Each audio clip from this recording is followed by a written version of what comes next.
Saat kita merenungkan firman Tuhan, maka roh kita mencari petunjuk dari Tuhan Bapa kita. Saat kita merenungkan firman Tuhan, saat itulah frekuensi hati kita terhubung dengan frekuensi hati Tuhan, sumber kebenaran. Dan petunjuk yang didapat roh kita dari kebenaran firman Tuhan akan mengajar kita, menyatakan kesalahan kita, memperbaiki kelakuan kita, dan mendidik kita dalam kebenaran. Kalau setiap hari kita belajar firman Tuhan, maka kita dijagai untuk selalu berada dalam kehendak-Nya.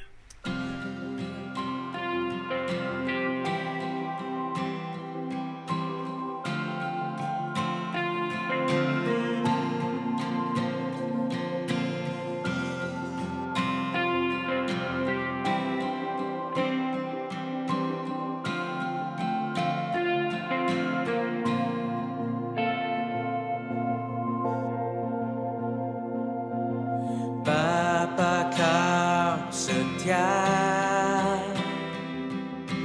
takkan meninggalkan, dan ku percaya Engkau milikku dan ku milikmu. Kerinduanku tinggikan namamu, karena ku tahu Engkau dalamku dan ku dalammu.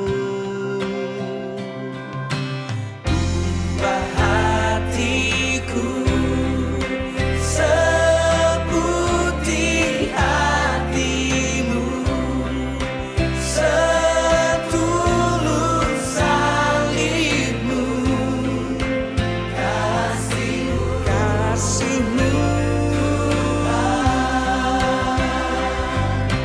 Biar mataku seperti matamu, pancarkan kasihmu. Mau jadi sepertimu, oh Yesus.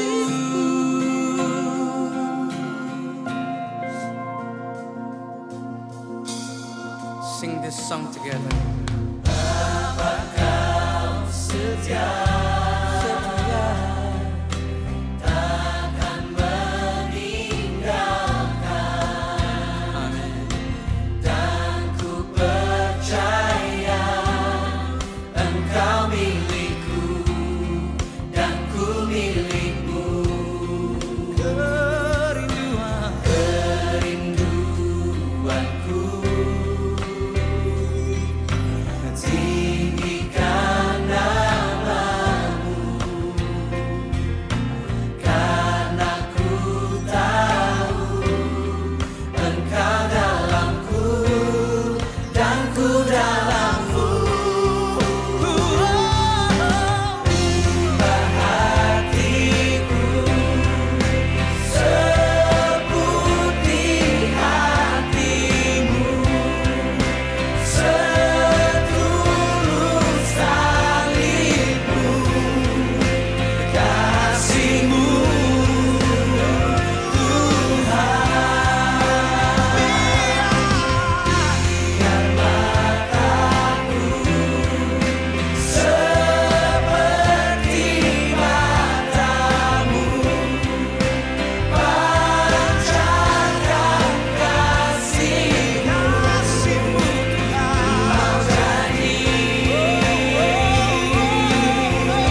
hatiku.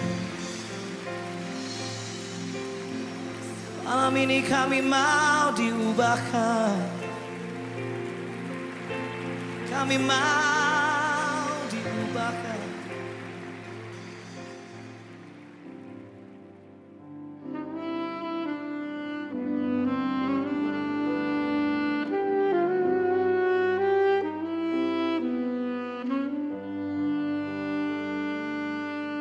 Amsal 3 ayat 5 dan 6. Percayalah kepada Tuhan dengan segenap hatimu, dan janganlah bersandar kepada pengertianmu sendiri.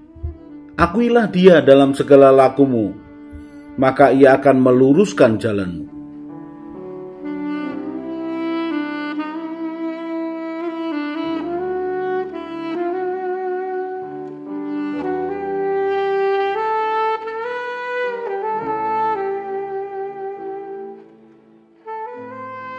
Orang yang mengalami perjumpaan dengan Tuhan dan kemudian mendapatkan tujuan hidup yang baru dari Tuhan, mengalami perubahan sikap hati, mengalami perubahan cara pandang, maka dia harus terus-menerus melakukannya untuk menjaga hubungannya dengan Tuhan, supaya setiap langkah yang dia ambil sesuai dengan kehendak Tuhan.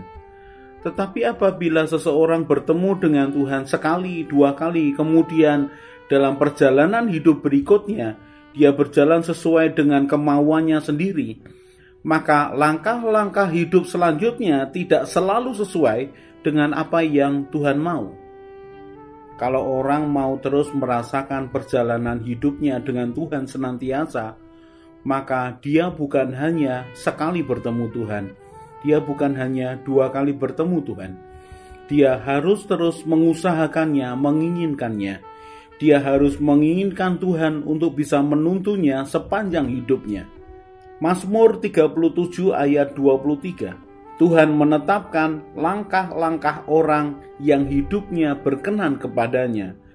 Apabila ia jatuh, tidaklah sampai tergeletak, sebab Tuhan menopang tangannya.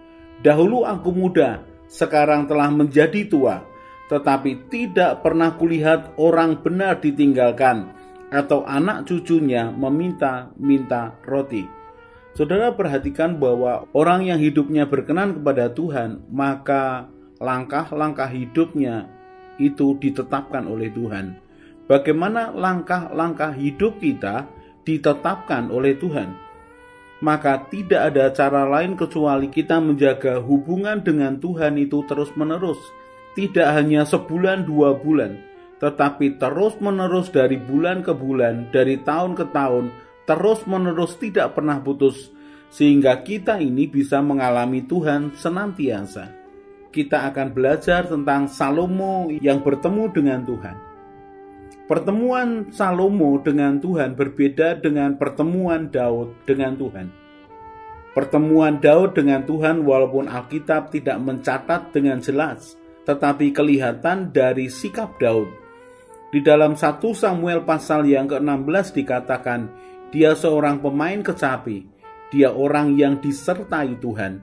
Dalam setiap perkataan dan perbuatan Daud menunjukkan bahwa dia mengalami Tuhan, dia berpihak kepada Tuhan. Daud menjaga hubungannya dengan Tuhan senantiasa.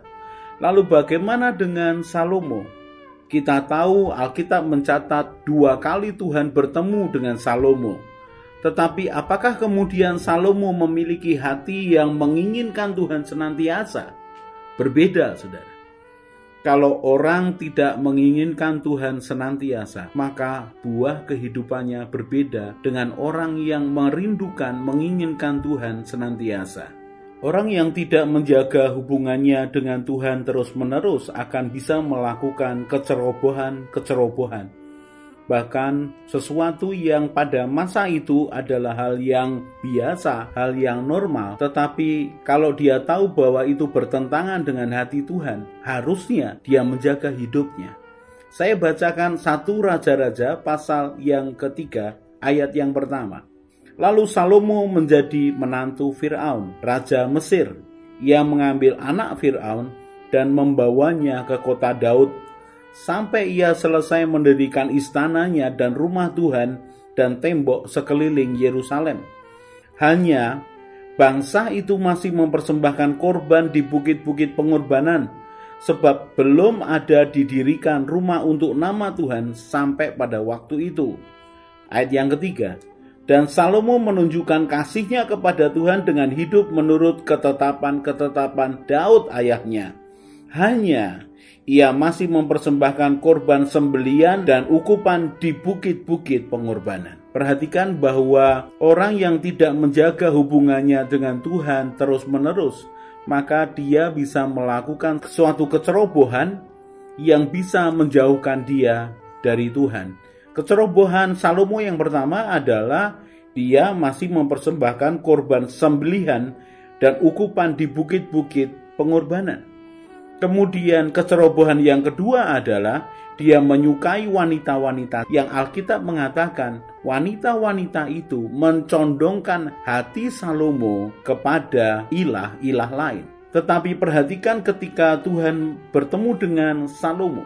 1 Raja-Raja pasal yang ketiga ayat yang keempat dikatakan, pada suatu hari raja pergi ke Gibeon untuk mempersembahkan korban, sebab disitulah korban pengorbanan yang paling besar. 1000 korban bakaran dipersembahkan Salomo di atas mezbah itu. Di Gibeon itu Tuhan menampakkan diri kepada Salomo dalam mimpi pada suatu malam. Berfirmanlah Allah, mintalah apa yang hendak kuberikan kepadamu. Ayat yang ke-6. Lalu Salomo berkata, engkaulah yang telah menunjukkan kasih setiamu yang besar kepada hambamu Daud ayahku, sebab ia hidup di hadapanmu dengan setia, benar, dan jujur terhadap engkau. Dan engkau telah menjamin kepadanya kasih setia yang besar itu dengan memberikan kepadanya seorang anak yang duduk di tahtanya seperti pada hari ini. Maka sekarang ya Tuhan Allahku, engkaulah yang mengangkat hambamu ini menjadi raja, menggantikan Daud ayahku, sekalipun aku masih sangat muda dan belum berpengalaman. Demikianlah hambamu ini berada di tengah-tengah umatmu yang kau pilih, suatu umat yang besar, yang tidak terhitung dan yang tidak terkira banyaknya. Ayat yang ke-9, maka berikanlah kepada hambamu ini hati yang faham menimbang perkara, untuk menghakimi umatmu dengan dapat membedakan antara yang baik dan yang jahat. Sebab siapakah yang sanggup menghakimi umatmu yang sangat besar ini? Lalu adalah baik di mata Tuhan bahwa Salomo meminta hal yang demikian. Jadi berfirmanlah Allah kepadanya, oleh karena engkau telah meminta hal yang demikian dan tidak meminta umur panjang atau kekayaan atau nyawa musuhmu, melainkan pengertian untuk memutuskan hukum, maka sesungguhnya aku melakukan sesuai dengan permintaanmu itu. Sesungguhnya aku memberikan kepadamu hati yang penuh hikmat dan pengertian, sehingga sebelum engkau tidak ada seorang pun seperti engkau, dan sesudah engkau tak akan bangkit seorang pun seperti engkau. Dan juga apa yang tidak kau minta aku berikan kepadamu, baik kekayaan maupun kemuliaan, sehingga sepanjang umurmu tak akan ada seorang pun seperti engkau di antara raja-raja. Sudah perhatikan, sungguh indah apa yang diinginkan oleh Salomo. Salomo meminta hati yang faham untuk menimbang perkara, menghakimi akan umat Tuhan. Sesuatu yang indah, sesuatu yang luar biasa. Kalau seandainya perkataan yang sama dipertanyakan kepada Daud, mintalah apa yang hendak kuberikan kepadamu, maka jawabnya bisa berbeda. Daud mengalami ketidakadilan, Daud mengalami tekanan, Daud mengalami menderita dikejar-kejar oleh Saul tanpa alasan berminggu-minggu, berbulan-bulan. Daud mengalami disalah mengerti, Daud mengalami yang namanya pengkhianatan, Daud mengalami apa itu tekanan dalam hidupnya. Tetapi Daud mengalami bahwa ketika dia dekat dengan Tuhan, maka hatinya tenang. Hanya dekat Allah saja hatiku tenang. Daud mengatakan dalam mazmurnya bagaimana Tuhan adalah gunung batuku, panji keselamatanku, kota bentengku. Kalau Daud ditanya apa yang engkau kehendaki, kalau saya boleh berpendapat, maka Daud melihat bahwa Tuhan adalah segala-galanya. Daud pasti tidak akan meminta harta benda. Pengenalan Daud atas Tuhan dan pengenalan Salomo atas Tuhan berbeda, sehingga apa yang dimintanya juga berbeda. Saya ulangi sekali lagi, orang mengajukan permintaan kepada Tuhan sesuai dengan apa yang ada di dalam hatinya.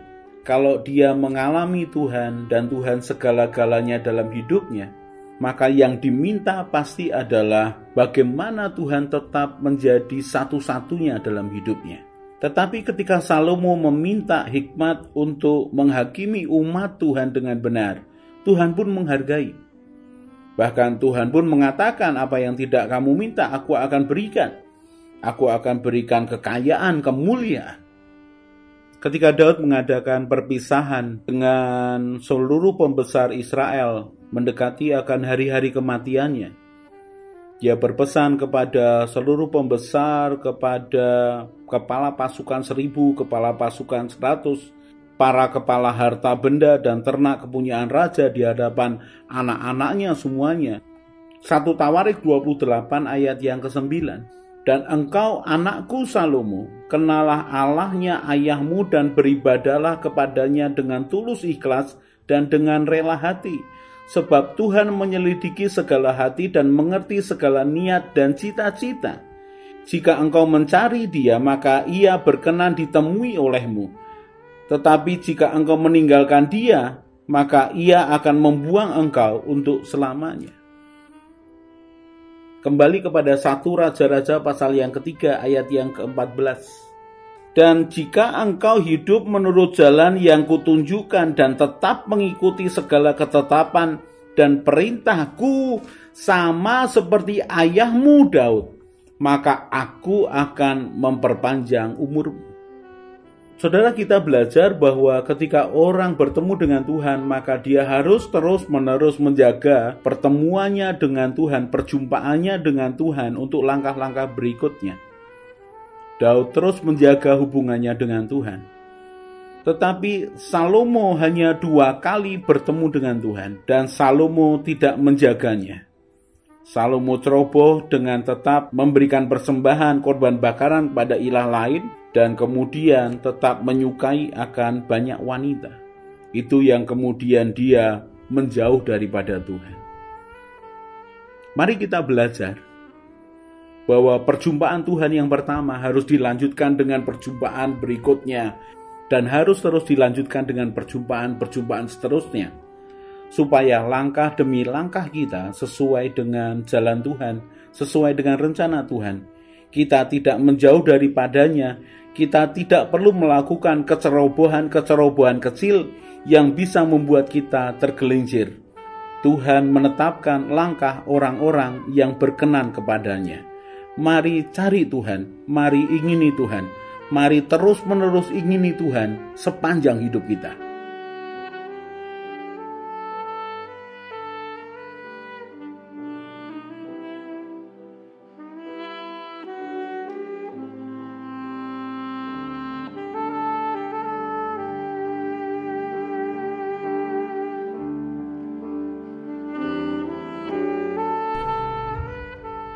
Orang yang mencari Tuhan dengan segenap hati akan ketemu Tuhan.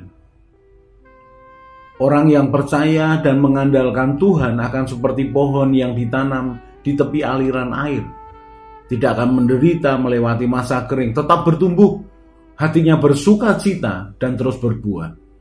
Karena harapannya kepada Tuhan Yesus yang menyelamatkannya, dan dia akan tertawa tentang masa depan. Ia akan terus berjalan bersama Tuhan, semakin kuat, semakin semangat. Mari kita berdoa. Tuhan Yesus, berikan kerelaan dan kesetiaan yang sama ketika Engkau melaksanakan tugasmu di dunia. Tuhan Roh Kudus penolongku, ajari aku semakin mengenal Tuhan Yesus dan Bapa Surgawiku, bahwa aku berjalan mengikuti jejak-Mu, Gembalaku yang baik, berjalan bersama Tuhan senantiasa. Amin. Saya Yosea Kristiono, Gembala Jemaat GK Injil Keselamatan Semarang. Tetap percaya, tetap semangat. God bless.